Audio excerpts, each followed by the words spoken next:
Dobrý deň, chceli by sme vedieť, či nám viete aspoň približne povedať, že v akom rozsahu sú škody a či ešte sa dá predpokladať niečo také ako zrútenie toho stropu v kongregačnej miestnosti.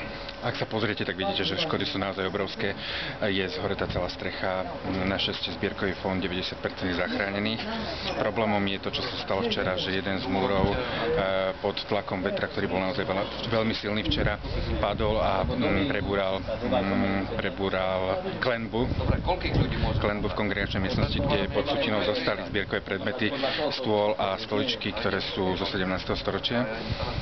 Pevne verím, že keď sa odpracujú sutiny, tak tie časti sa budú dať zreštaurovať. Už nám prislúbilo pomoc múzea z celého Slovenská galéria aj zahraničné múzea, že pomôžu pri reštaurovaní prípadného poškodeného nábytku alebo zbierkových predmetov.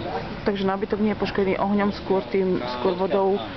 Nábytok nie je vôbec poškodený. Všetok nábytok, ktorý máme, je vo veľmi dobrom stave, je trošku zaprašený a zadimený tým, že naozaj v celom objekte horelo, ale klembové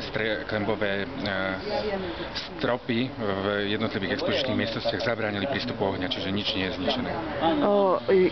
Počuli sme, že musia prísť najprv poisťovací zhodnotiť škodu.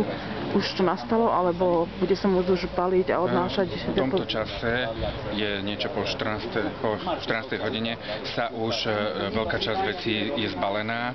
Pracovníci prišli z celého Slovenského národného múzea, prišli z Levoče, prišli z Modrého kameňa, aj domáci pracovníci balia, odborne odnášajú zbierkové predmety a už dnes sa začína s prvými transportami predmetov do náhradných priestorov. Kde budú umiestnené? Máte dostatok priestorov? Máme dostatok priestorov, z hľadiska bezpečnosti nie je možné presne uviesť miesto, ale pomoc ponúkli aj múzea, ktoré sú na okolí, či už je to Rezortné múzeum technické v Košiciach, alebo Východoslovenské múzeum ponúklo tiež svoje priestory. Čo najviac zaujíma obyvateľov tejto obce, ale aj široko ďaleko, myslím, že celé Slovensko aj zahraničie, akým konkrétnym spôsobom vedia pomôcť?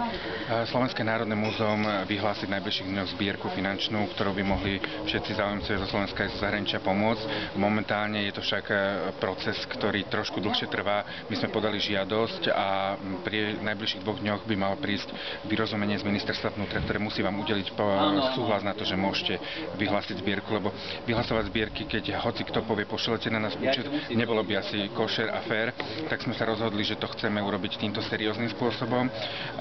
Samozrejme to trvá a v priebehu 2 dní budeme mať známy účet, na ktorý budú môcť ľudia posielať finančné prostriedky, budeme ho medializovať a ja pevne verím, že sa nájde dostatok prostriedkov nielen od darcov, od ľudí, ale že aj vláda Slovenskej republiky bude vedieť pomôcť a prispieť na to, aby Krásna Hôrka bola naspäť krásnou hôrkou. Takže vlastne na peňažné konto bude len jedno v súčinnosti s obcov, ale bude